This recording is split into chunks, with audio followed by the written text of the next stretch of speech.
Hey everybody, what is going on? I hope you guys are all doing well and welcome to another tutorial video. In this video, I'm going to be explaining to you guys how you can quickly upload videos to Google Drive.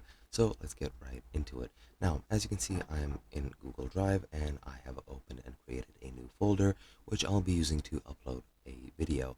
Now, what I'm going to do is I'm going to navigate all the way down and open up a folder I have with my previously recorded tutorial videos, and I'm going to just select one at random. And what you want to do to quickly just upload it is just click it and drag it over to your folder or wherever you want. And as you can see, you can draw files to upload them to the current folder. And all you need to do is just drag it over, release it. And as you can see in the bottom right, you have a bar that's filling up. Once it fills up, you'll get a green check mark if it is successfully uploaded. And as you can see, that video is over here right now. And that is pretty much the fastest way I know of actually adding videos or uploading anything to Google Drive, so I would recommend you guys use it.